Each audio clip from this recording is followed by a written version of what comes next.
Ko kore ke whakatapu heni ke hau toka e Fonua, tama ko tupo ono. Tahine kuini o whina o Tonga, kuina nasi pau tu aho, ai au na awhiwhio i he palasi ko hei lala tangtangi i ohonuani. Tapu me tapu inis klauni tupo toa u ka alala, ka o mai ho ke Fonua. Tapu atu hafoka, hama, mo haa tau i Fonua. Tawakula maasila ka maa langi loloa, ka mata apure. Tapu atu ki he whawha langi ahon. Ona Paul Ameria whamango tupulotu. Ko e minista mo ui, ka koe whawhonga wai whanau wapau he whare area o Tonga. Ko e loto maa whanangi taitale rei whituna. Taitale rei whokpea mo Ona Paul te vita lawe mau. Ko e minista whaanga, ka koe whawhonga whare area o eua tahataha ki he Faka'ali'ali Faiva FakaTonga wafe ua taha e por nawe tak mamata whalaiwe wā Tonga. O watu ene taitale rei e whawhonga preanga. So sifa lakalaka ka umai ka utaki ngā ue kotoa ka he por ngā e preanga ku i heni. Pa pe ke ka utaki ngā ue poate preanga. Pe ke ka utaki ngā he bisnisi whakawahi Fonuan. Ka mngotolo no ka atoa tai mua he langa whakalakalaka. Ai ngā ue sektoa tau taha ka umai ongo wahe pule whakawahi. Ka moyongo ofisa kolo. Atu ene taitale rei takatai whaiwhekau fleti wakauta pia moha taula eik pia peke ngā sias kotoa a ngā Fonuani. Wata mawaheni ki te milis maile koe whakawhawhonga ke poate pure o e kautaha tak mamata a Tonga. Pia whakata taitale rei mautolu ai kau pure ako, kau whai ako, pia ke ngahi ako anga o kumau kau mai ki he proklama whakameite o i whiawhini. Pea whoki ki he kaupunake, kau ngā tolo e mātu a me tau whanau mo popo mai ki he langa whakalaka mo e langa ngā ue por ngā ue whakahoko. O watu ene taitale rei ke kai ngā wa Fonua mo funga Fonua. Pea ke kai ngā tonga kotoa mo mea mai i he televisone mo re tio i he ngā luope i Tongani pia mo mulina whoki. Eik whakawhalangi. O bia i he fia mawahi mo maa whanga me he motuani. Kau maa e tuunga mātu, o me tuunga whine mātu, o e por ngau e takwa mātu mo whalawea wa Tonga. Pehe ke he pule wa he Fonua e wā, ke taitale rei e whituna. I he whakawhainga maari e tai mi ka mo mea mai, ke whakalanglangi e kātoangani. O ko lawe ai tau lua ai ngai whatongia i he wikendi. Ia te koe. Ka ko mea he ni o kune whahai mai, ai poupou, ai kabineti, pehe ki he pule anga, ke ngā ue ai wahi Fonua e wani. E whawharangi, ko e tolu aki eni ai polokalama o whai hona whakahoko e ngai wahi Fonua. Mo e tukui motu. Ai ena mau kamata pehe lolo halai walu, pea hoko mai ke whanga i si, pea ko ne whakaosi mai ki heni, ka mau toki whai e liu ki Tonga eiki. Taha o mau ngai whatongia e whingawe aku me kakai o Fonua, ko hono whakapātolo aki, ke tauhi e whakatolonga e ngahi anga whakafonua, pia ma ngahi tala tuku whakaholo. Hange ko ke bea i, koe makatunga ia, e hikai ke lava whakahoko he wike, koe makatunga i kai ke lava whakahoko he wike i lala, o hange koe proklama anga maheni, pia tātā puni mo kau a Fonua, ko ia i o whiawhia e pot ngā ue, mo kau tahatak mamata a Tonga, ke whai ha ngahi whakatah, pia mo ngahi business whatak mamata o wahi Fonuani. Pia pehe ke proklama Faka'ali'ali, ngai Faiva FakaTonga, sivi hiwa kakala, mo ngahi mai moa tahine kuini ko unga Fonua, tahine ko kunsa alote tupou toru. Hono whai, o whai hono wakai e tu unga o e whakapunake o tau Fonuani. Pea mahino mai o toi toko si iange, ai kakai o nau lava mo tau kei i he mala e. Ko ia o bibiri e whemau, ke a ko e whanau ke nau poto, manako, mo lau kau aki, e tau Faiva Whakafonua. O ki kai ai ha ngahi tui whio ngahi haka he taimini. Aki e wā i haka, ka pehe ki he ngahi haka mei muri o kutue whio ia i he tautupu i he anga e ne tuu he taimini. Pea koe ta awia e taimi e kai ai hataha ke ne liliu, ka koe whatongia ia o taua he ahoni, ke oangele rei taha ki he tau whanau, pea koe ka hau whokia e Fonua. Ei whawhalanglangi, Ugai fia ke whakahoko ke peitona, pe pehe ki he minista ka mau ka Funga wa Funua e wa. E kamata i wa Funua e wan i mahina ko a ko si a e ako Faiva. Ako taulunga kamata i me taunima ke tau fitu, tau walu ke tau tahaua, pe pehe ke tau tahatolu o la lahi ke ai. Pe tau pelo ngai whanau tangata, o ngai whanau fefide, ke nau kau mai ke polokalama ko ini. Os mau e teu, mau e kau puna ke, pe ai whahoko mai pele sita ki he pon ngau e. O kau fia ke tai rei botolo kotoa kau whakafe, pe a pehe ki he kainga tonga kotoa mo mea mai he le tio mo televisione mo ngā lua pe, i Tongani pe mo mulina pa mautui, e hoko ngai polokalama ko ini, ke kei tākanga e tau whohoe, i hono tokanga ne kina e tau whanau mo lau tohi pureanga, ngahi kolisika o maafo ke tau tupu, o e Fonua, ke ua nā siwa e tau amanaki ki he kahau, e teu tangata mo e teu whewhine, o tau whai ono tokanga ne kina. Ke kau pure ako, kau whai lau tohi, i he ako CE, pe pehe fo ki he ako loto, kau maa ngahi kolisi, pe pehe ke take ngahi tau tupu kotoa, o mautala manu atu e ngahi fuko whatongia mo whahoko, pe guai amanaki, i a proklama fia i he whewhine. Te velewa malanga ka tua whatu.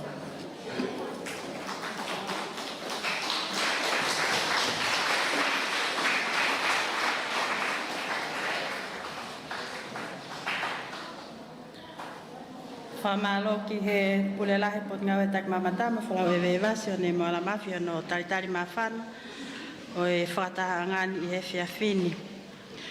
Tupe moa e whainga maari e koe ni ke u whakawhe ia e whakawhe whalanglangi o e whiawhini.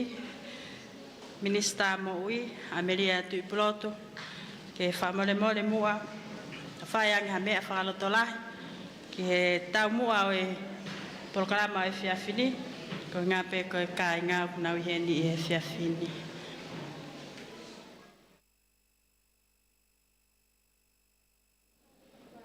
Kai ke koe whainga maari e koe ni, ma e whakawhe whakalanglangi ki e polokalama o e whiawhini. Tapu ki he awhio ai o tua mafi i ho tau loto ngā. Tapu mo ena awhifio o kuna lolotonga a fio i he palas whakatui ko hei lala tangitangi i he funga Fonua. Tapu pia moi eik minista o i paanga, Honorable Te Vita Lave Mao. Tapu mo hou eiki, pia kou kore ke u whamalmalu i he ngai tala whakatap kakato, kua au whaki i he kamata o i polokalamani. Kai atake a te au, ke whakamonu ai koloa, kua whoaki mo lototo ai eik minista paanga, ka koe whakafofonga o i funga Fonua ki he Faka'ali'ali o Tonga. I he whiawha koloa koe ni. Koe uluaki o kua whiawhia au pito, pia langi ia, pia loto hounga ia mo oni. I he tuku mai o i whainga maarie o i he whiawhini, ki he kiwhine motua, lele mai me i wawaolahi, kai o maha apai veo. Mo Tonga, ke kau i he tue o i whiawha koloa koe ni. Pea kou whamalo lahi ki he eik minista i he ne lototo kai o mai ai whainga maari e ko ia ki he whine motuani. O kua whiawhia lahi foki ke upou ki he ngahi ngā ue kotoa pē ki hano pao toloaki o e ulunga anga whakafonua FakaTonga kai umaa foki ai ngahi o wau o e Faiva mo e whatu taanga, mo e ngahi Faiva FakaTonga kotoa pē. Kia te au koe taha eni hakoloa mahu inga au pito, ai Tonga. Ai ngahi tala whakafonua mo ta ulungaanga FakaTonga, pea mo e ngahi Faiva FakaTonga. Koe koloa o ku funga ni ia i ngahi koloa kotoa pe o whakalakalaka whakafonua. O ku iai ho tau tala, o ku iai e tau kawei koula ai Tonga. Ko e ngahi ulungaanga fisi moa. O ku fuu fie mao ia ke pao toloaki i he tau whanau pe moi to utupu. Ko hono uinga, ko e hala whanonga ki he kahau e fuu whaingataa. Pe te nau whepaki pe moi ngahi pe au tā o e maha wholau i he whanonga ai whamili, whanonga ai siasi, whanonga ai Fonua, kai umaa ai ngahi whanonga whakapolitikare ho tau Fonua ki he kahau. Pea fuu mau inga au pito ke ta puke a fufula e ta kawei koula ai Tonga, ai whakaapa-apa, ai lototo, ai whewei tokai aki, ai mamahi mea, mamahi hota Tonga, mamahi hota uhinga, mamahi ai koloa maho inga ai Tonga, ko ene ulungaanga, ko i kawei koula. Whanau mo i tō utupu, te ulama pe ke umahe atu i he whiawhini, ai mahu inga, pea mo i tumu e ta mao, e tau kawei koula FakaTonga, te ke lava pe o lele a kii, i he tuu whakamaha apure anga, te ke lava pe o lele a kii a Tonga, i he tuu whakamaman lahi, aki pe ho o ave a e tau kawei koula, e tau ulunganga FakaTonga. Na aku o si lava atu whoki he ngahi polo kalama ai potu ngawe i he kuohiri i Tonga eiki kai umaa baba ulahi.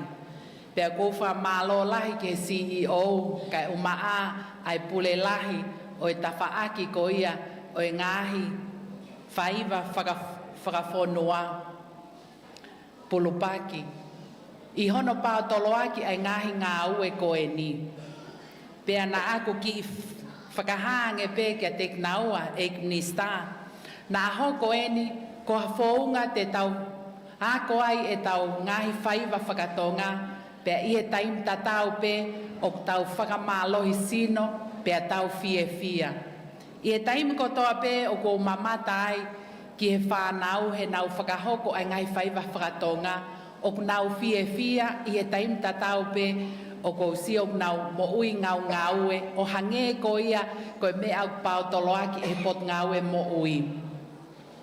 Pea kia te au ko e taha eni ha ngahi Funga o tau hanga o teke malohi ai pe ai mo ui lelei mo ui fia e tau whanau. O kia i whoki ai ki i whamalohi sino e ko whaalavat ki ai Tonga kui ko sumpa. Ka kia te au, o koe ki u whaamamata au fia ai kau whamaloi sino he lolotonga e nau whakahoko e sumpa. Koe mea koe ko mamata ki ai he taimpo Faiva FakaTonga e tau whanau, o ku nau fu fia au pito. Pe au fu mau inga whokia ke tau fia, lolotonga e tau pao toloaki ai mo uilelei. O ku tala monu atu ki he whafofonga, o e Funga Fonua, Honorable Lave Mau, kai umaa e kau ofisa kolo pure whakavahe, whai whekau, pea moe whafofonga pure anga, moe hou e iki, moe mātu a tahi whanau, pea moe tau whanau hono kotoa.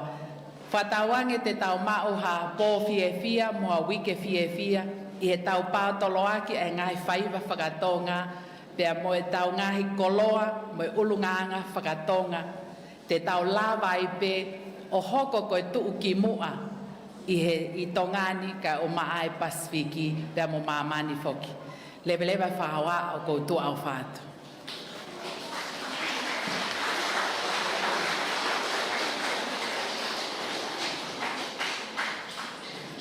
Whamalo ki he ek whawhalanglangi, Ono te whamanatu mai ke te tau tolu ai whai kawe I koula e mai mau inga o tau unganga FakaTonga. Tawa o mai eni ki he mō meniti nā tau whaatatari mai ki ai. Nei ai ngai teu teu, nei talake katoa ngāpe nei ai teu teu. Ko ilo pē ko ngai teu kulahi, ka koe pō eni nei whai ki ai teu teu ke Faka'ali'ali. Ngai tau tupu, klupu tau tupu pe ke whanau. Ai lau tohi pureanga. Ai ngahi Faiva I he whiawhini. Ko konga pēni e taha o mea nei mea ki ai e whaafalanglangi. Ko ke tau whiawhia, e ko tau mo uia ke tau whiawhia. I he whiawhini, o taf malae I he whiawhini, ai Faiva ko e milo lua, pea e kamata atu e Faiva e whiawhini, e tau tupu hei lala tangitangi mei taanga. Ai Faiva ko e ni ko e milo lua. Kataki ka mo paspasi mai ai Faiva milo lua mei taanga koe whakamalo ki a melia milon delis. Koe ngā kono tataki mai ai tautupu. Kono puke puke ai whanau ko ngā koe ngai Faiva tu Fonua o tau Fonua.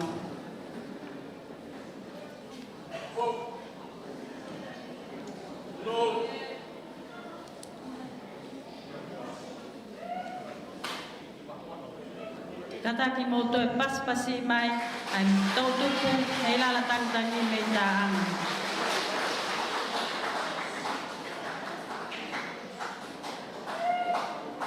Tautupu ni hei lala tangitangi pe me hei lala tangitangi mei taanga.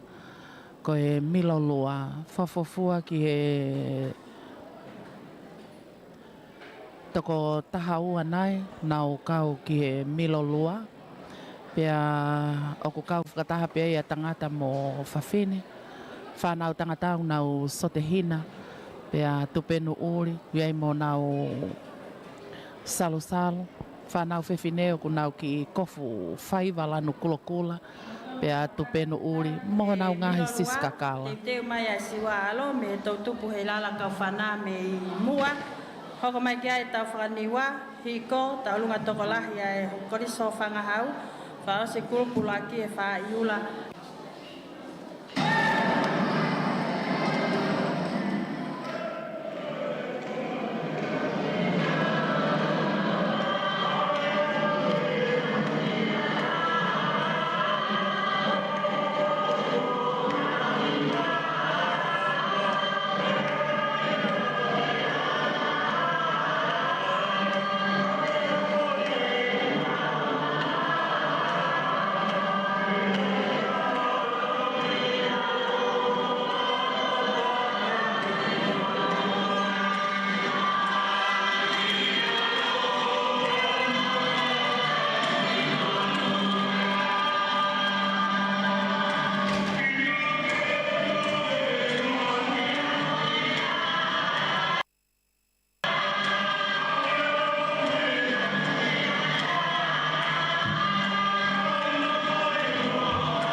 Pea mo e tau tupu i lala tangitangi, whamaloa tu takai, tu pou, peheki a meriame mo maulupe, iono ke puke mai e tau tupu o taanga. Te tau hoko atu ki e Faiva hono wā, pea e whahoko e Faiva koe ni e tau tupu i lala kau whanā me i mua, ai a koe Faiva te nau whahoko i e whiawhini, koe siu a alo. Kana ki mo pasipasi mai e tau tupu hei lala kau whanā me i mua.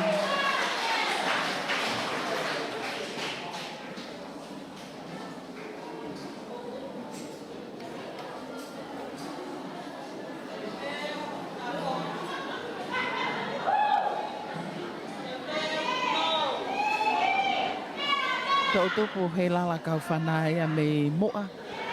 Taki mai ai a alapeta whakaosi. Pea mo ki whanau koe ni tangata mo whewhine nau sote hine. Tupenu uri, iai mo nau sislousi, ka hoa whakaotisia.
Koe wha e taha. O kune whakautua, pako ki mautoru eni, o ku maulele mai. Isa, tahine whakawhi whakalangi-langi, e mau poupou atu pese te au. Te fua whatongia, o ku whai he potunga au e taki mamata, o e wai he Funga Fonuani. Ia ka uina, moe ka reina moe tau mua at whengani, e mau ha mau ki se niti. E kumi ang ha mau ki nisi ni kini, ke totoni kano tau, angahi api, o hala hei lala o kau whana. Pe koe koe o kou mea mai ai mei tonga tapu, he mara e wakapuna, hei lala o kau whana, lewe e whakahohaa, tua o whātu. Kata o kamata ai siwa alo. Ngari-ngari ta mai ki.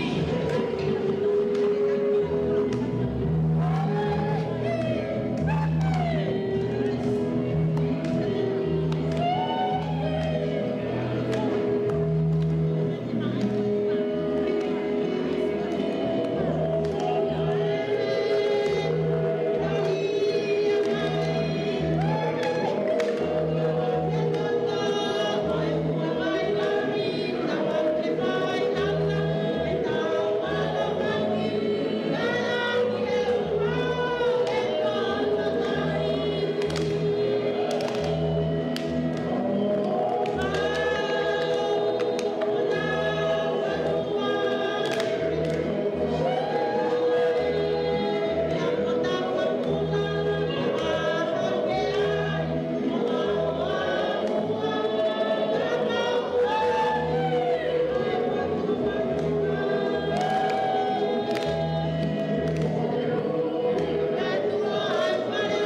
e la toi pureanga mua.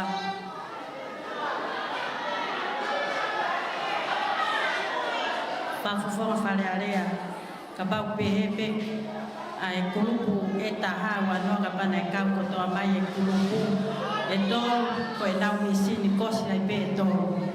E kehe e pōni o taha pe e nau misini kosi e mau. Ko e Faiva te tau hoko atu kia i he whiawhini. E whakahoko atu e tau tupu a whataulua. Pe te nau whakahoko i he whiawhini. Ai tau whakaniwa. I he whiawhini ko e risi o ko mai e resi sita mai ko e tau tupu. Pe a mo wakai pe ai a ko e tau tupu ia a e wā. Ko e lauto i pure a ngā ia. E whatawange pe ko e tau tupu na whataulua.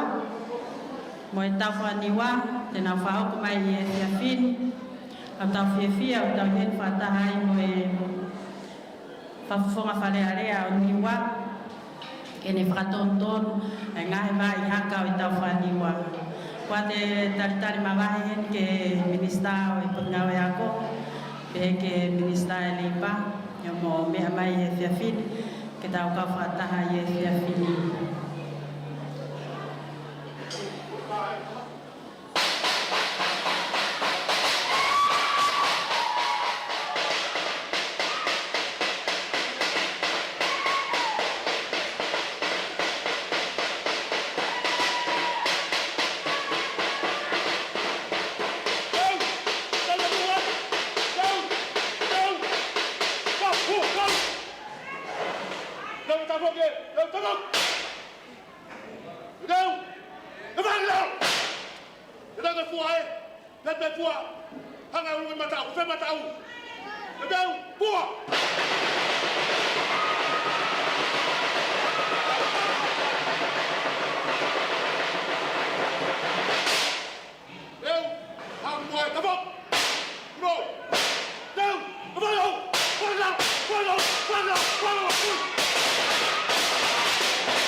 Ei mei tō e mea whanau.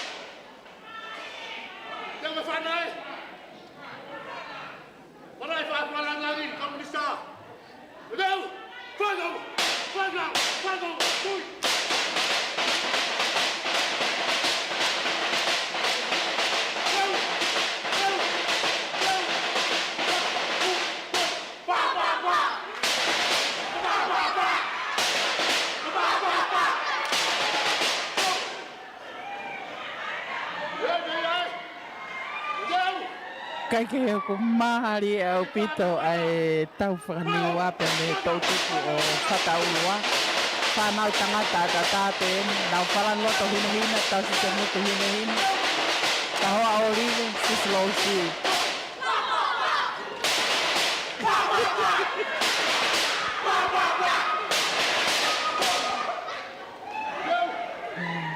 Me e holo mala o ia pe moi wike taki mamata.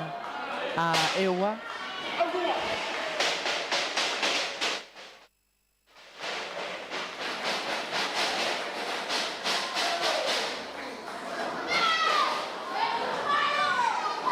Whanalokia whalahola whetu. Mo e tau whaniwa. Tu e tau whaniwa he pōti kua pāsi. He pasi e minista e lia. Maino koe Funga totonu ene no whakahoko. O tau whakaniwa. Te tau hoka atu i e whiawhini, ki e hiko, pea e whakahoko ia i e lauto i pureanga GPS a Fonua. Tau whiawhia fuki e whiawhini, tau kau whataha mo e minista, upot ngawe ako, oku neongo oku nau wako pe, kau nau to e Faiva pe. Whakaai o nau ngai tareniti, ko anga ia e tau mua o e polokalama e whiawhini, ke puke he whanau, tato te whito ke longa i whanau. Kai e pōni, wainga Fonua ewa, nei ai criteria nei o mai ake mau Faiva. Toko ua noa ki o lunga, ka i he pōni ka mata pe me Faiva ua ki, te kai peke au hafoi Faiva ia toko ua noa. Ka i e whiawhini, ka taki mo pasipasi mai, ai lato i pureanga a Fonua.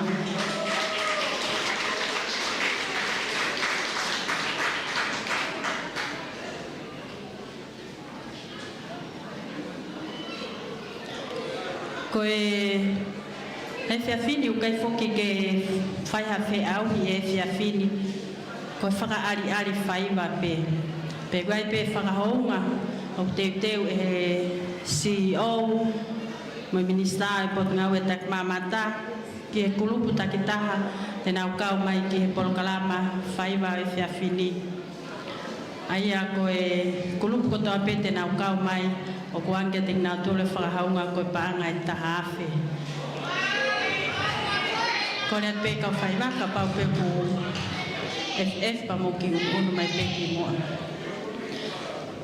Kata ki mo te ki unu mai pe ki mua ke ata e whanau.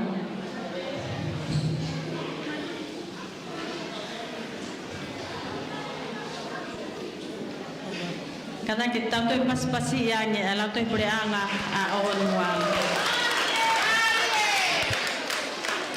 Hoko atu ai Faiva ki he hiko pe me lau toi pureanga koe ni o Fonua. O si mau e whanau ki he Funga Station. Si e Hawaii. Ko e wakai ki e niu kau whakataha pe whanau tangata mo e whanau whiwhine pe aku nau teu ngā ko pe, nau kahoa o rive. Langi tua mai pe ai e ngahi mātua, ngahi whae.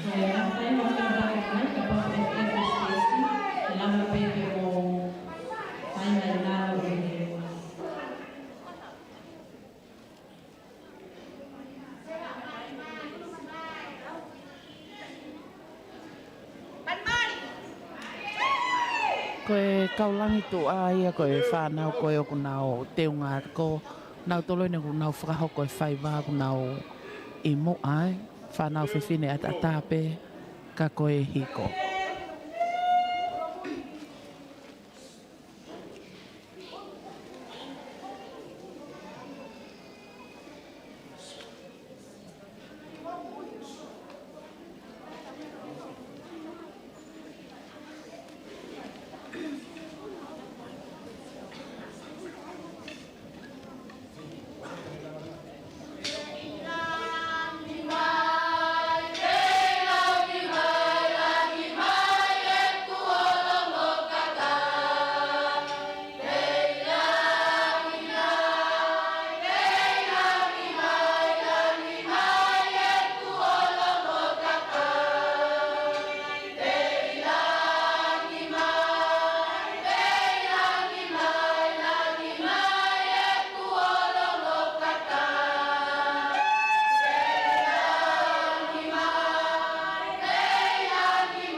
fia fini whamalo kia ka venga mai. Mele win. Pare ti pepe ke Tonga kau whai ako i he teu mai whahoko. Ki e Faiva e fia fini. Ko e Faiva te tau hoko atu ki ai i he fia fini. Whahoko atu ai ta alunga tokolahi. Pea e whakahoko ia e kolisi tamai ki whewhine me he kolisi o whangahau. Ia taimi tatau pe hange ko ia nā kulawe ki ai ane nai. O bea e whakahounga ki he ngahi kulupu kotoa pe nā ukau mai ki poloklama e whiawhini. Ko ngā pe ko e whakahounga ia pe ai nau whie kau mai ki poloklama e whiawhini. Pe ko kulupu kotoa pe o nā ukau mai i e whiawhini. O kuange ki te nā tolu ai takpaanga e tahawhe. Hange ko ia nā kulawe ki ai ane nai. Talu e mau whanonga holo i he ngahi wahe motu na mau i wawao. Mau i hapai, mau i eua e. Mea eua ko whatonga i e whiawhini. Pea whialau pe eua mo wof ki tonga lahi, tonga eiki. Ko e ngahi Faiva i wawao, hapai, nea i peono ngahi langi tua. Ka i he whiawhini i eua. Whakahela te mai e kakai. Alu pe moe mo te ni. Kuka pe ke misini tae whasiko ne alu ia. Te whielau pe e ua.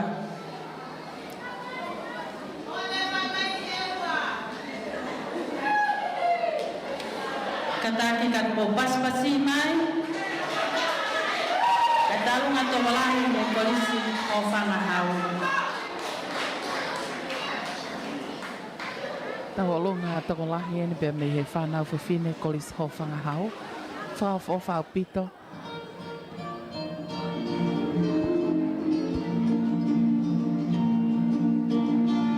Mai besi Facebook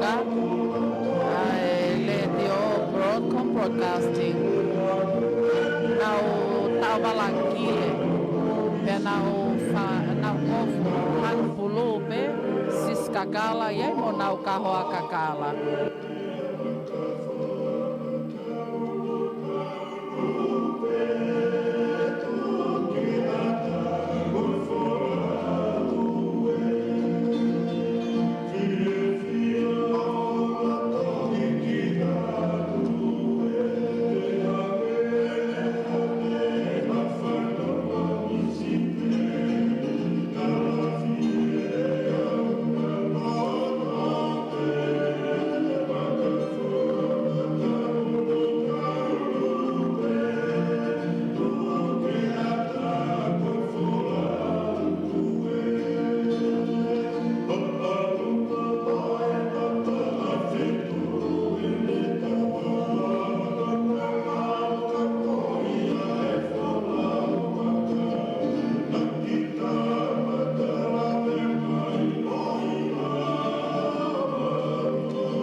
Whamaro ki he whanau o whiwhine o e koriso o whamahau. Whamaro ki pule akos, whaiwhikau se Miss Funga rei, pe pe ke toenga kau whai ako, i he kau mai ki polokalama o e whiawhini. Tawau mai eni ki he Faiva whakaosi e konga uluaki, e whakao katuia i he latoi pureanga a ngaha, pe koe Faiva te nau whahau ko e whiawhini, ko e whaahiula. Aia e osi e polokalama konga uluaki, pe e whaaki atu lewa i ngai certificate. Ko ngā ko e programa a ahikolo nei whakahoko i e wani. Pe aku whiawhia e potu ngawe ke whaaki a ngai certificate ko ia i he lolotonga e programa ko e ni. Kataki e Faiva angaha whaahiula ka pau ku mō mau pia mō kataki mai.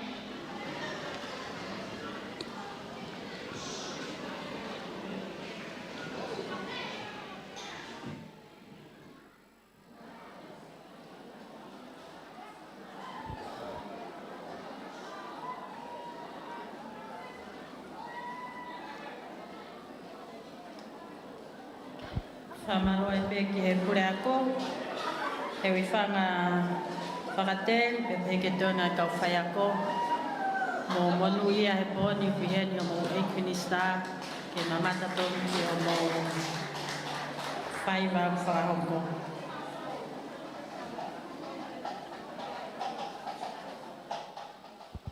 Ko e whaha i o la pia mo e lautohi pole anga o angaha, pia ka hiri pēni hoko haki e whaki pāre o e ngāhi kolo nā nau a ahi kolo pia me e wahi Fonua e wā whaki e ngāhi pāre ka ko mau ai whanau koeni me GPS a angaha ko nau teunga nau kofu kula kula pe ko e whanau whiwhine at atāpēn kofu kula kula whawha o whaapito pia nau ngāo e aki Mai, e whahiula, alato e pure anga angaha.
ono whahoko mai ai whahiula e Whia Whini. Whamalonge ka whai ako i he te o whahoko e Whia Whini. Ko tui pē ku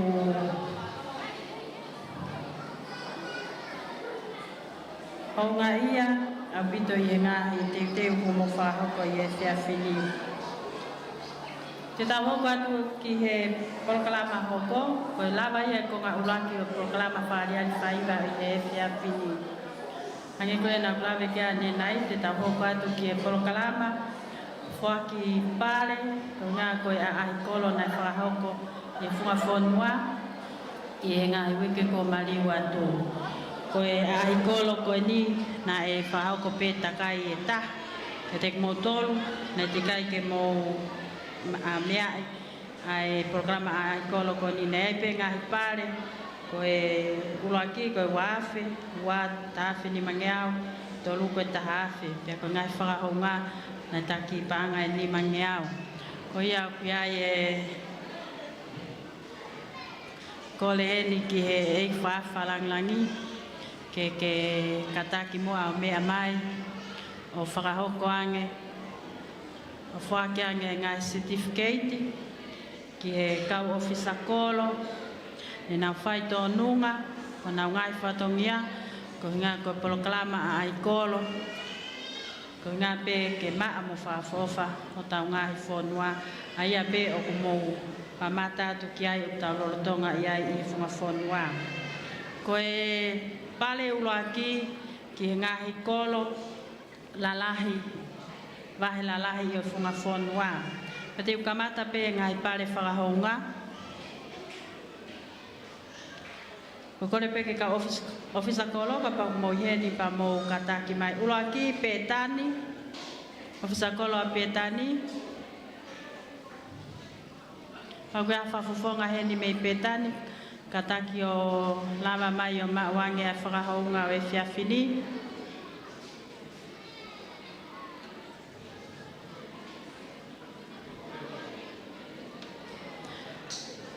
Uloaki i e whahonga ko pētani, ka pau ki ai ofisa kolo pe ko hataha pehena me i pētani, i e lava mai mua o mawange certificate ai kolo koe ni ko pētani. Ko i wā ko ohonua, ko ngai pare whahonga e ni pētani, ohonua, ko hataha e ni me ohonua,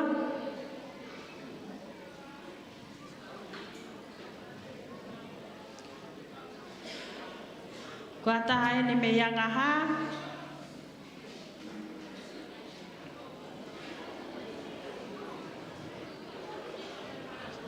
Pega whaka osi i he pare whakahonga ko pangai.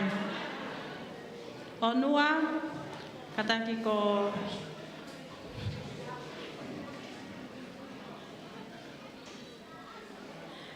hape ha whakafufonga ngai kolo koe ni pangai, ko pangai ena ku lava tu koe na. Wata mi petani. Io kata ko whafufonga mi petani me lava mai. Whafufonga me yangaha.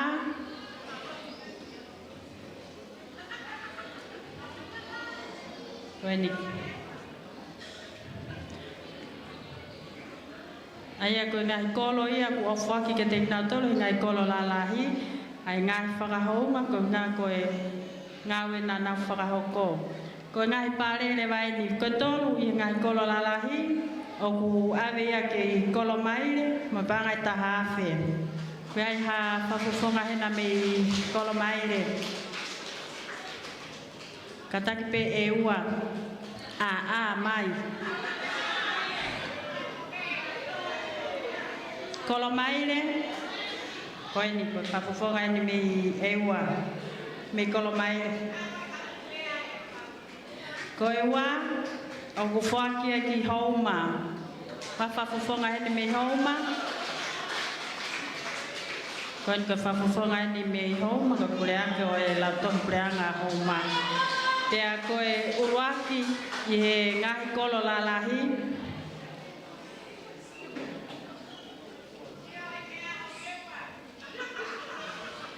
Koe tolu, koe panga e tahafe. Koe wā, ko mau e ki houma, mo e panga e tahafe ni mangeau. Pe koe i kuna, pe koe uruaki i he ngai kolo lalahi, he aahi, o mau ia ki mata aho, koe panga e wafe. Koe awha fufonga hena me i mata aho. Malo apito.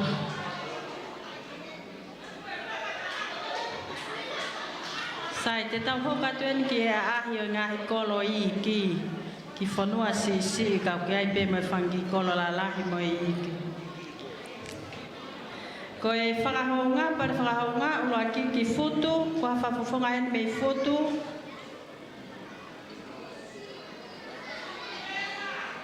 Futu, ko e whakahounga o e whiawhini hangi koe na ulawe kia ne nai tak panga i ni mangeau. Ka pangu e ha futu he na pake whana atu, ke lava mai o atu e nao certificate. Futu, tufu vai.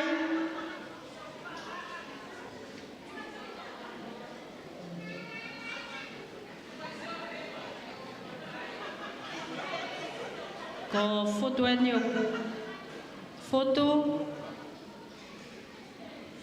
tufu vai.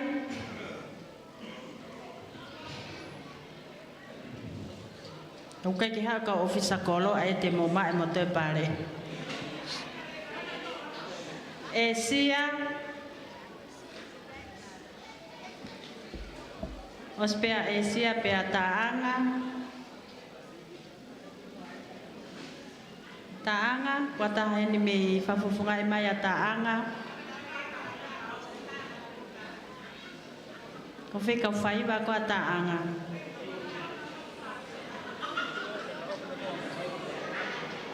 ospea na wako Faiva pa na ukola lewa Kaya tahan me taanga pea Tonga mamao. Tahan me Tonga mamao. E koe ki hene taanga mo Tonga mamao koe whahaunga e whiawhini ke ngahi kolo koe ni nima koe paanga e nima ngeau. Pea pēni lewa e ola ulaki ua tolu. Koe tolu koe paanga e walu ngeau o awea ki mua. Neongo peu tau ia te hape. Toi misin kinia e ua a mua e mau pe poni. Ua fata ulua mo panga e tahafe. Fata ulua ko whafufonga e no fata ulua. Pea koe uluaki i he ngahi kolo i ki mo panga e tahafe ni mangeau. O mauia e Zapata. Kata ki mo pas-pasi i mai. Pafufonga ni Zapata.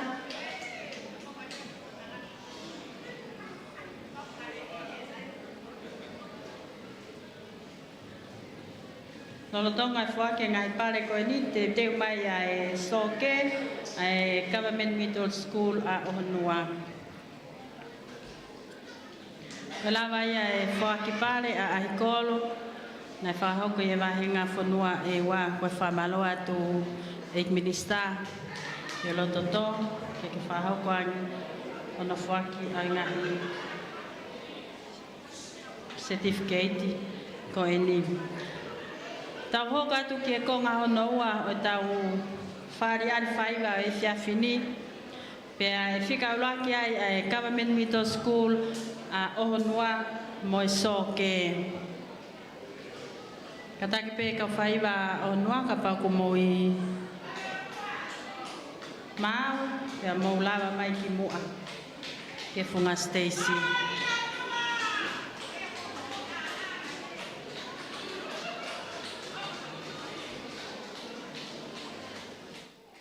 Pamalo e peke ka whaiako, ka venga maea, me le wini, pe pehe ki a vale, timo Tonga ka whaiako, i ono popou i e whanau.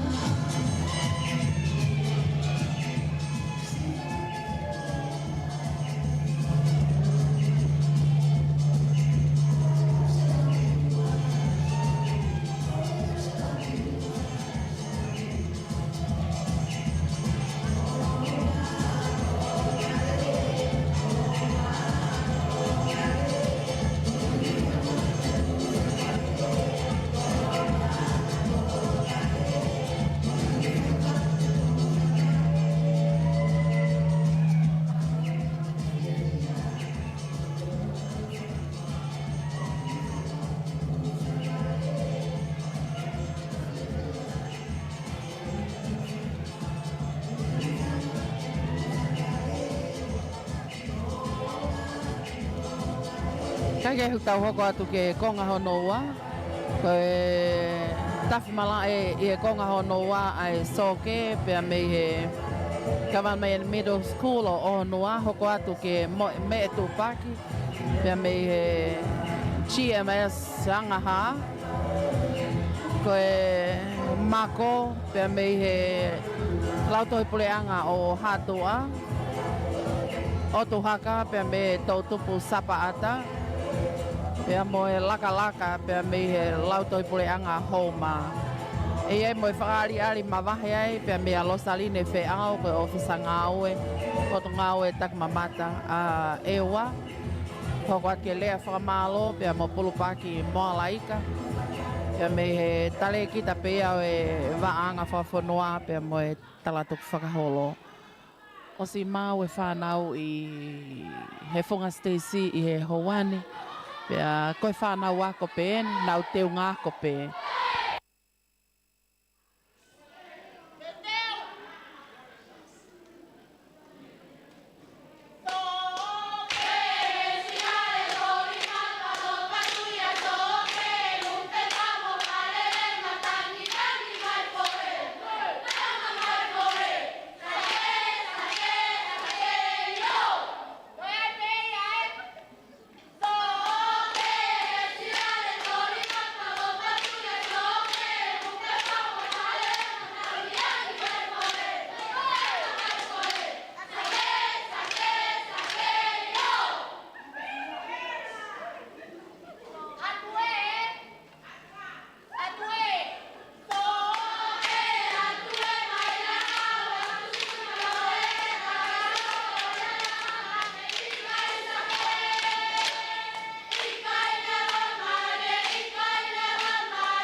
whamaloki he soke, ai middle school, Fonua. Ko Faiva hoko te tau hoko atu ki ai, ko Faiva me tupaki.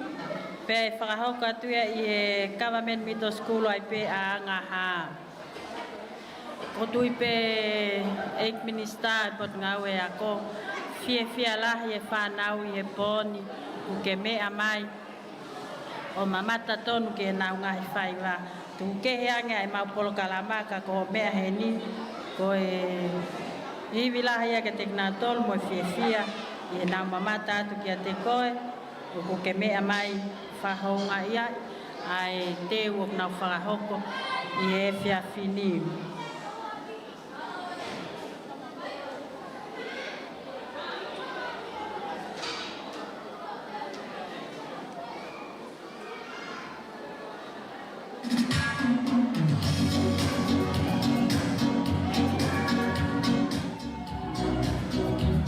Kai ke hoke i ongono atu pe me e Funga Fonua me e hua. Holo malau ai katoanga whiawhia o e whiawhini. E ono kamatai ai wike tak mamata a e hua. Whiawhia ai ngai whae. No mai ngai kolo, kau ngā whoki ai ngahi api ako. Tau tupo e Fonua. Pea whiunga pe ia mo e tau o e ngahi ahon. O wiko e ngahi kātoanga keke ko whahoko mai ki e Funga Fonua ki e ua. Hoko ato e polo kalamaki e me tupaki pea me tupaki me he CMS angaha. Pea toi pea e tau Faka'ali'ali e tolu ai a koe mako o tuhaka pia mo e laka. Ku osi i he Funga Stacy e hoani ai whanau te nau whahoko atu ai me tuupaki me he CMS o angaha popo mai peki ai e kau whai ako.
Whamalo ki he latoi pureanga hatua mo e Faiva o e mako.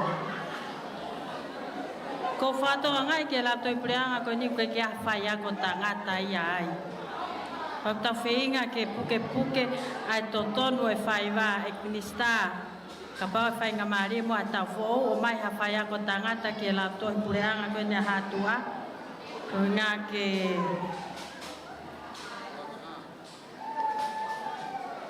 ke tonu ange ono toi whakahoko o e me tupaki. Tau hoko atu eni ki he GPS a hatua mo e mako. Kore atu ki he GPS a hatua, ka pau kumo imuhi e Stacy, ka taki o lava mai ki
mako e whakahoko ia pia me he GPS a hatua.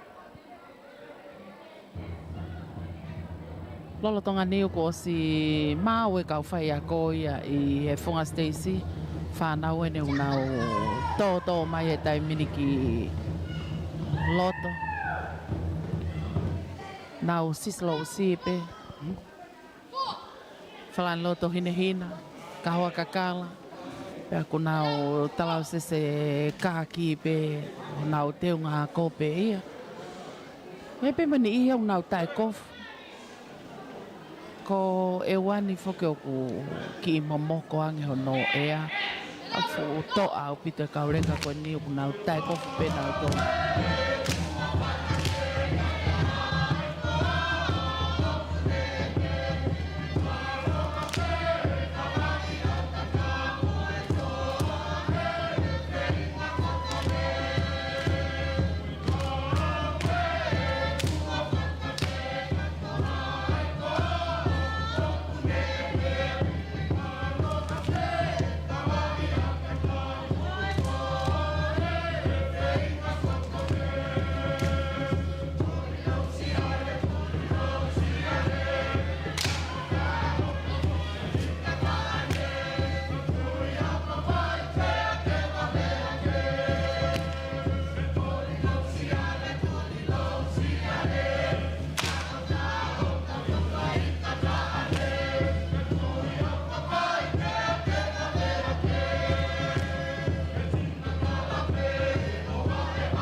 ke Elizabeth, mo Tonga ka whaiako, i ono teu i mai, ai mako o e whanau la te preanga hatua.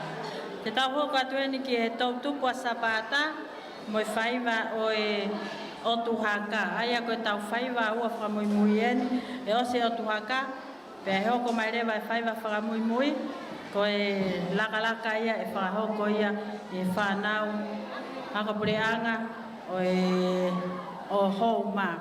Ka tau hoku atueni i he whiawhini, ki e otu haka, mo e tau tupu a Zapata. Kata ke Faiva koe ni e otu haka, ka pau mo i mui i he Stacy, pa mo lava mai ki mua.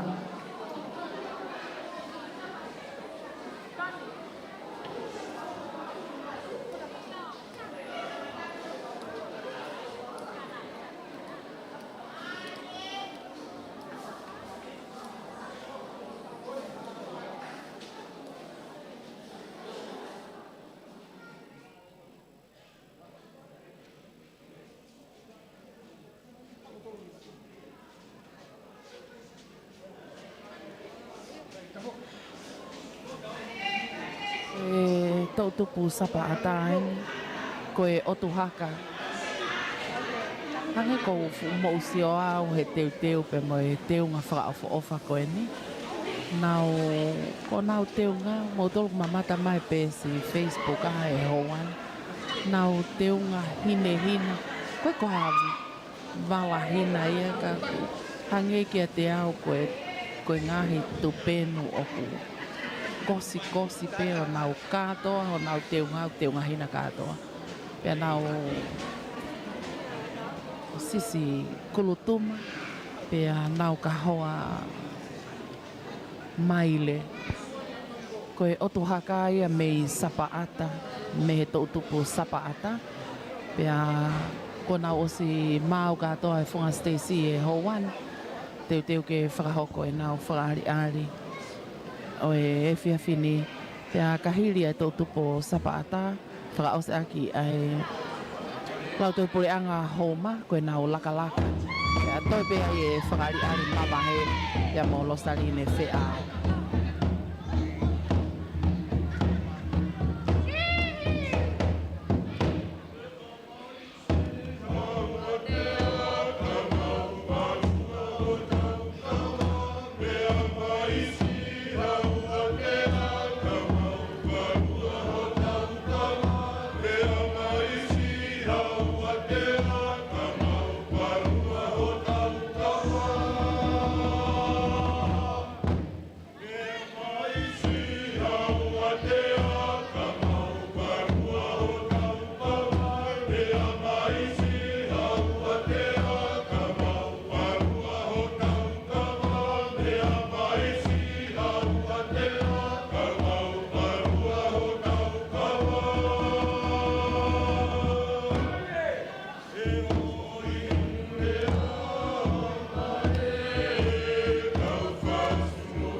whakatawanga pēa le te o mawhitu ko ine lima e whae mao ku ongo le lei atu mei Fonua mei ewa ai polokalama koeni ai potunga awe tak mamata a Tonga i Fonua i ewa koe otu haka ku lotonga Faka'ali'ali pēa i e tautupu koeni o Zapata koe whai ngā Faiva whokia o ki māmari e pēia ka ku hange ku ne hanga eia o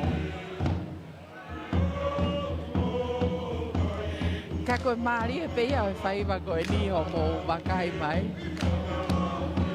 mei mo he kau Faiva mei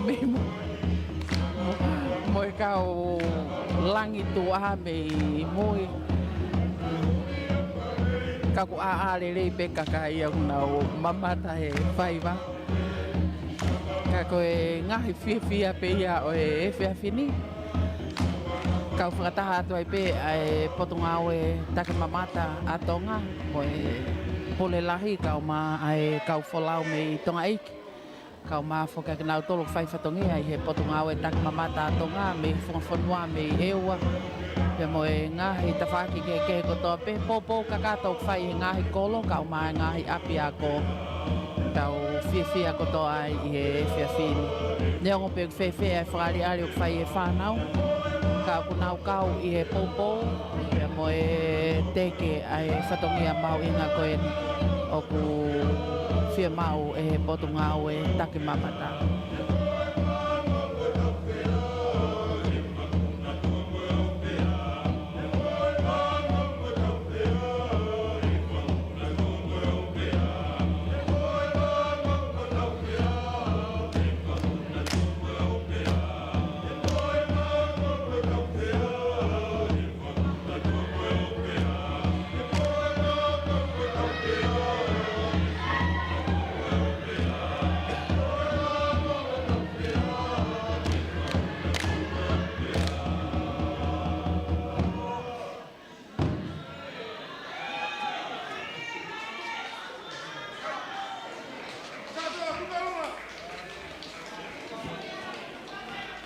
Mali e Zapata.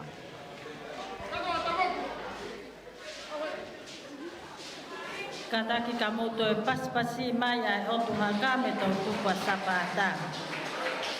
Pea ku maa peha mo te unga, pe lau hena mo ulaki e ahi e kuluku ai ngahi kolo i ki.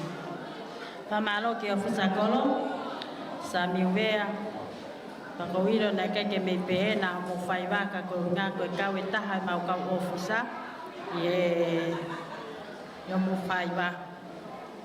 Tawau maen ke Faiva whakaosi o e whiawhini, ko e laka ia pe whakahoko ia e lautoi pureanga a homa. Hange pe ko ia ko mo mea i, ko taha ino e Faiva, ko osle sisita whamamandlahi, i e UNESCO ai laka pe.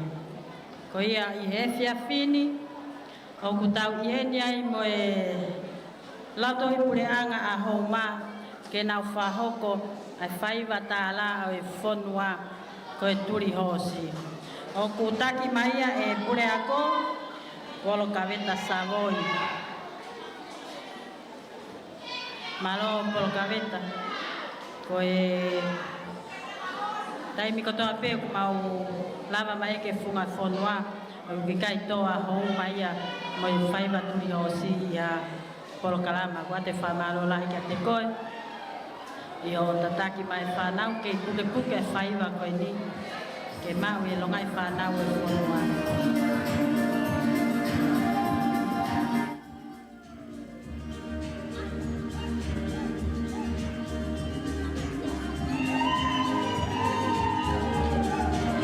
Ai te unga koe ni, ai laka, ai ako puleanga o Homa, na o sotehina to peno uri, o ko nau tawala lo ke hai loto, hoko ke ai pia mo sisi fau, pia mo e tawala kulutuma, pia nau to e kahoa kulutuma, pe fau pito, pia kau atu, pe te nau hanga whakaaki ki tau tolu i he Faiva koeni o ko nau i loto e hoa ni. pia kau am hono kau langi tua. Ngahi mā tua kau mā ai kau whai ako. Ka koe au whangatuku ia o e ngahi Faka'ali'ali o e whiawhini koe laka. Me he GPS a houma e wā ai pe.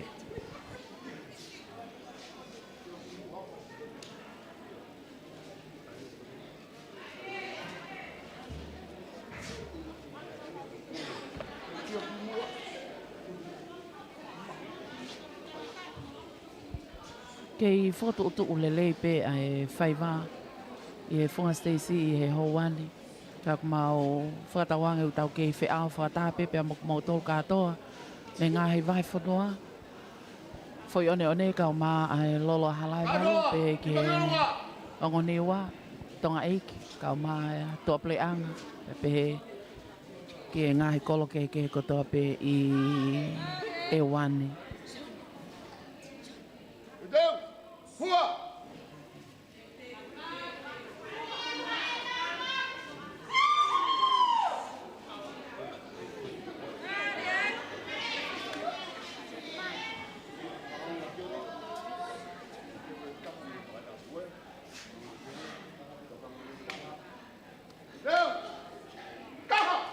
Todo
Maari e funga Stacy e whanau. Toi ai mo e turi hosi au whai I loto whare.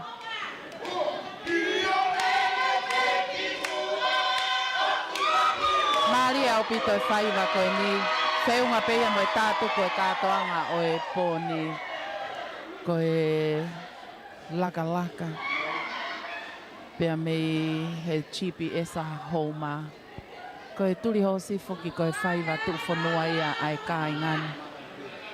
Ka ku mahino pe koe teu lahina e whai he pule ako kau maa ai kau whai ako pea pe ke mātu a tau hi whanau. Moe hiva maari e au pito. Nā tau whawhanonga pe foki ai he ngalu ea. Te ke hau e pes Facebook ai e taim koia. Ka koe ni kum tau mamata katoa kia e hoani.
Whamalo atu ki he lato I pui pureanga houma.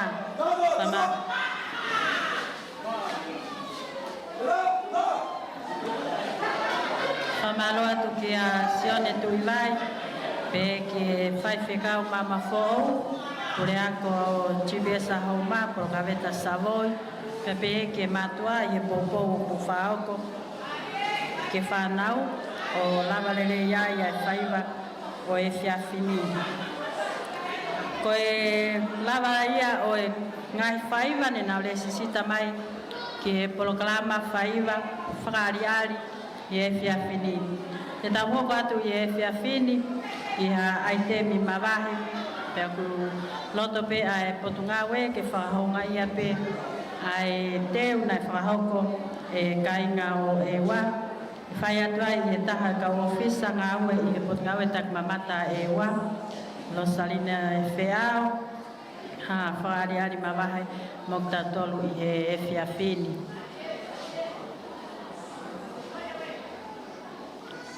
Lo saline ka pau ke mau pa ke mea mai tino.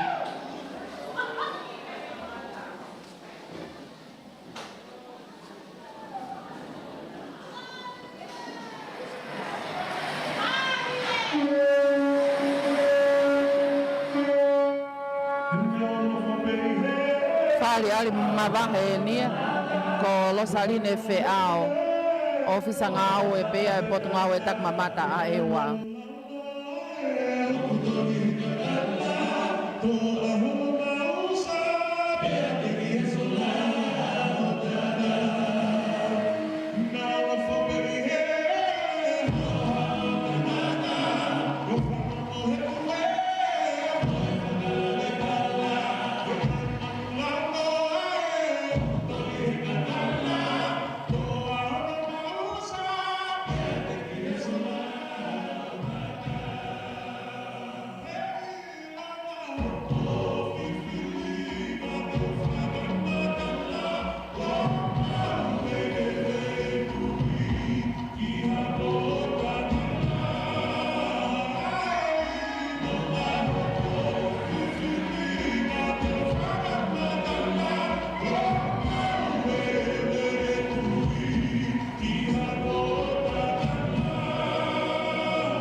whamalo kia losari.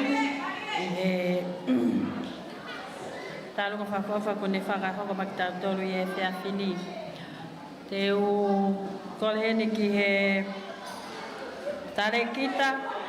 Waanga Fonua me tala tuk whaholo. Kulubaki mo alaika kene whahoko a rea whamalo me te tautolu i e whiawhini. Pea i hene lama ia te tau hoko atu ki ona whaki a ngai certificate ke ngahi kuluku Faiva o kuna ukau mai i Faka'ali'ali o e whiawhini.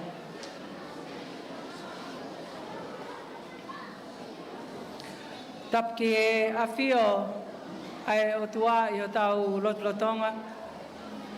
Whatap ki he hau e Fonua tamatu i king te pōwono.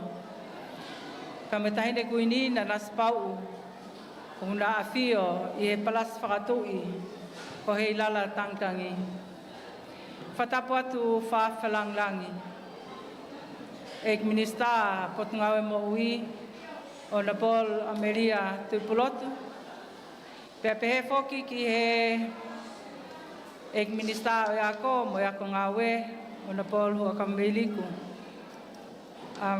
Ek minista o e leipa pea pehe ki he langa whakalakalafa ekonomika tataf mo aki. Pea pehe ki ek minista paanga te vitala mau pea pehe foki a vatau hui ko ek minista ki he potunga aue ngahi ngā aue whalot Fonua. Pea kou kore atu ke uhu whanga i he tala whakatapu kakato o e Fonua pea moi lotu ko a whaki i he kamataanga o e whiohianga, Faka'ali'ali, Faiva FakaTonga, ua awhe ua taha ai potunga aue takmamata pea moi wholau e veewa. Tau whamalo ke tuyo langi e ne whahoko ai amanaki pa mo palani ke tau ausia e whiawhi whakakoloa koen ki he wahe Fonua o e Funga Fonua. Whawhalanglangi o ku ikai ke u mau halea whiunga ke whakaha i atu aki ai mauhonga ia iho o talilelei ai whakawhi o e whiawhini. Ke mea heni neongo e ngahi whatongia kehe o e Fonua pea mo lotu ka ku ke mea heni ke whakakato. Pea kai ke ngata ai ko e whainga maarie heni ke te au ke whawhawhonga i atu ai whamalo. Ki he hau eik minista o e kabineti ka e tauta te whito ke ngai potunga au e ko eni o ku whai e whengau e aki, pea moe waa anga whafonua, pea moe tala tuk whaholo. Potu ngau e ako, moe ako ngau e, o hange ko ia o ku mea ki ai he whiawhini. Ko e ilo, me he tau tangata ko e ni, ki he tau tangata kahau, o ku whakawhou ia, i he whanau ako, pea pehe ke hako tupu e Fonua. Taim tatau, ko e whengau e aki, pea moe kau ofisa kolo, kau pure whakawahe, kau punake, kau langitua. Nau tolu hono kotoa o nau mau ai ngahi tale niti, Faiva, o ihe malu ia o e potu ngaue, ngahi ngaue whalot Fonua. Pea pehe foki ki he potu ngaue leipa, pea mo e whalakalaka whaka ekonomika. Ko uhinga, ko hono whakawhetau, ko hono whahoko atu e ngahi koloa whafonua, pea mo e ngahi nima mea ai FakaTonga o ku lava ke mau whengau e aki ai, pea mo e potu ngau e koini. Whawhalanglangi, ko tau e langi ia he poni, pea ko na panga maari e ai mea hono kotoa. Ko tau whakamo'oni ai ngahi tale niti o ku mau, e whanau i iki me he lautohi pureanga, ngahi kolisi loto, pe a uai ke ngahi kolisi lalahi ange, pe pehefo ke tau tupu e Fonua. O nau Faka'ali'ali ke te tautolu, a ngahi vai haka, a ngahi teki Faiva, pe mo ngahi ala mea pehe o ne hanga whakahino ke te tautolu, ai mahu inga e Faiva FakaTonga. Hange pe ko mea whakalotolahi o e whiawhini. Ka mole ai wha ka vei koula, ko e whakao whae ka ko Tonga. He ku mahu inga ke tau kei tauhi. Ai ngahi te whitoi ulunganga ko ia, he kune lawa tala i kita. Pai kai ke ngata ai ko Faiva FakaTonga ko Faka'ali'ali he whanau, o kune lava tala ko hai kita he society. He anga e nofo. Pa kuhanga he Faiva whakamau lutai, ai anga e nofo ai tau tupu. Hange pe ko ke mea i, ai ngahi palo palema, pe mo hake uta, ngahi pe au taha, o i lolo Tongan. Ka ku lava he Faiva FakaTonga, o whakama o po opo e nofo ai kolo. Ilo he whanau, ko hai ngahi tuunga e ngahi Faiva taktaha, pe au lava ke whiongo aki ai e whetauhi aki. He ngune hanga o toko ni, ai nofo melino, ai kolo, ai whamiri, ai siasi. Pe mālohi ange ha Fonua, i e taimi o nau nofo mau luta, mo nau ilo ai ki nau tolu. Ko ne mole pe ngai te whitoi ulunganga ko ia, ko tui te tau iku tau tolu ki hatonga o toi keheangi. Pak whawheta ia, pe mo whamalo o whai he whiafkoini.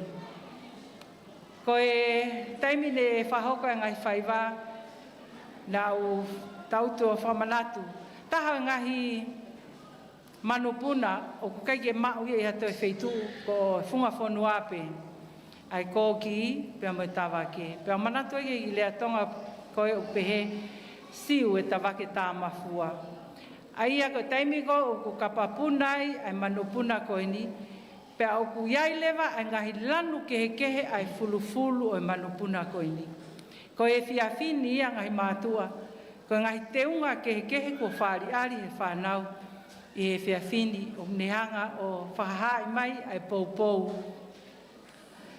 Pea mo e tokoni hono kotoa pe ki he tākanga e tau whohe. He kai ke iai e poupou ai mātua mo e tau hi whanau. He kai ke tau lava mātā ai ngai Faiva whawhiawhia mo whakakoloa o e whiawhini. Ko ia e whamalo o ko whiawhafonga i atuai e pulelahi e putungawe ka mai kaungawe hono kotoa. Ke feituuna ka mai hau ek minista e kabineti, pe pehe ke tangata ik whaiwhekau mo haa lotu, i hono lotua, ai ngahi whengau e aki o tau whai. Pe ke ngahi mātua, mo tau whanau, i he teuteu o whai, mai e tau whanau, ko hunga ko hoka ki he kahau, ko lewa e whahohaa, kau te tau atu.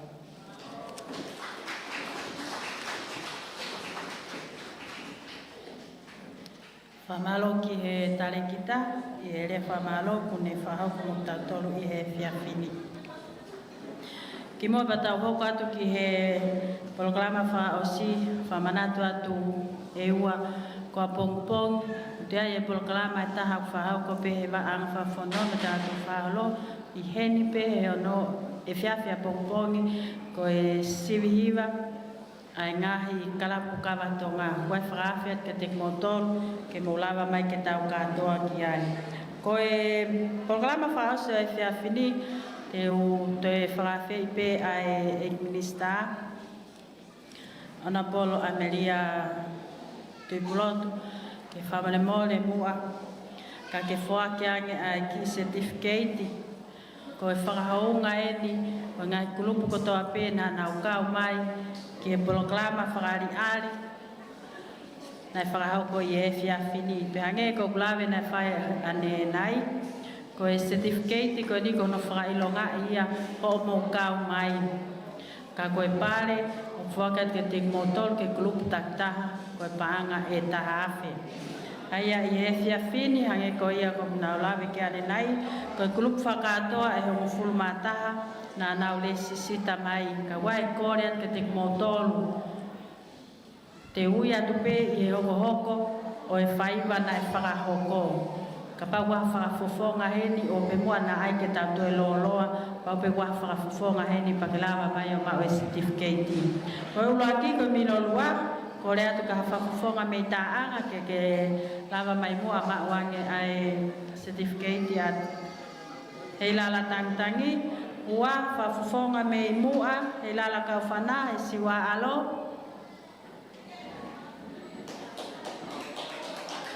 Ngalo taanga. Whafofonga me siwalo me mua. Ia ko whafofonga ene. Hoko ki ai whataulua, tau tupa whataulua mo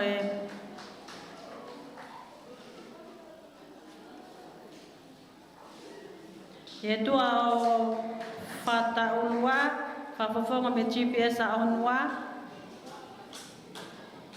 GPS a onua.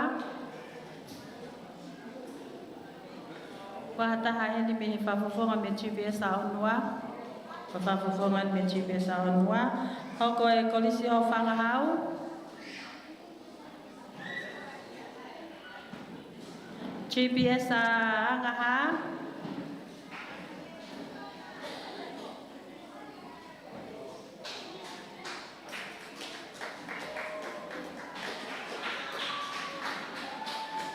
Toa e GPS a angaha. GPS a onua e pe.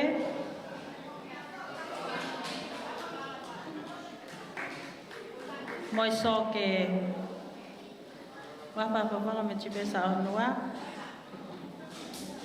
O se GPS a onua pe a GPS a ngaha i pe me tupaki te mo maulahi. GPS a hatua e mako.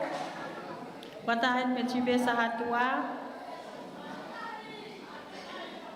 Kata kapakwa whafofonga hena me hatua. Lava mai o mau certificate a hatua. Halo Indonesia. GPS tautupu a Zapata kataki mo tuhaka. Pea whakaosi mai ki ai GPS a homa.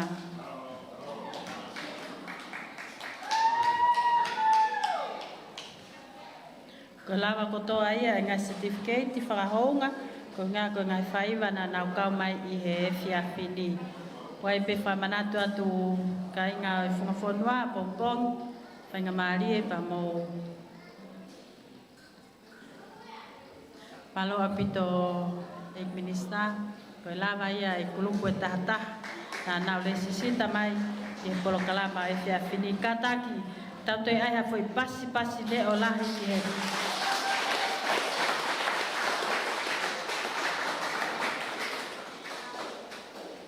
Tawa omen ke to mui o tau polo kalama, pe te uwhakawhi he ni a whaiwhekau.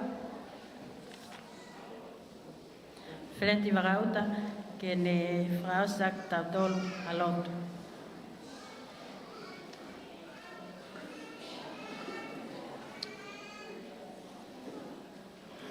Whatulo watu, ek minister, whawhalanglangi. Te kai ke tau whakausi, whamore pe whai ake ne tau lotu. Whamaupo opo e kātoanga o e whawhini ki he whua ki pāre o whamanatu atu. E whai ai whua ki pāre i he langi. Mā nau tōru o nau tāria eiki ko sisu klaisi. Koho nau eiki, moho nau whakamo ui. Ke tāpua ki mai mu tōlu e siova mo ne tauhi. Ke whauro mai siova ni e skaina, mo ene alo ofa. Peke hanga i whafonga mai a Sihova ke te mutolu, mo ne atua aene merino. O e langlangi mo e gloria pa ke whai te riha pe, he mau mea kotoa pe. Ko e kres ho tau eiki ko sisu kalaisi. O whalahi a o tuako e tau tamai, wheo hitu mao mo lau maari e maa oni oni. Eik minister mo ui ea kau maa kau minister kapneti. Mo ki mau tolu kotoa pe i he whiawhine o wana ahiri, kai whaibe o ta ngata e meni. Kei koe lava lelea e polokalama Faka'ali'ali Faiva FakaTonga o e whiawhine, mei he Fonua mei ewa holo malau, ngahi api ako e hongfulu mātaha, tau tupu kau mā ai whanau kotoa pēnā nau kau mai ki he Faka'ali'ali o e whiawhini, pea tauanga pē ko e whekau o e whiawhini ko o atu e he tale ki ta pule, ka ko e CEO o e patunga o e take mamata a Tonga, kau mā ki nau tolu kotoa pē ko nau kau whakataha mai ke o au mahu inga o e whiawhini. Au whangatuku ake e katoa ngā ai whakaloto lahi mo oni pia whakakoloa koeni. Na e whakahoko e whaiwhekau o e potunga au e evangelio se aswesiriana tauataina o Tonga. Neongo ngā i pale kotoa kua whaki i mamani. Lau e hai o tau koloa i he pale, ko teuteu kia i e taha kotoa pe ko e pale whaki i he langi. Tawange te mau ha malolo lelei i he poni. Pea tawange ai pe ke eiki te tau to e whelongo aki mo ui mo whiawhia i he whiawhi a pongpongi i he holo tatawa i pe i he katoanga sivihiva o i wike takimamata a ewa. Mau tatau atu, me he holo malau he whiawhini, me mo kaunga au e ai le dio walfitu poine ni ma e wha e ma. Ko e whaita pea mo tupo lea, pe kia alipate ki sina, le dio ko vunga koto lawaki, ko au nao mi takafua, mau le pātu he.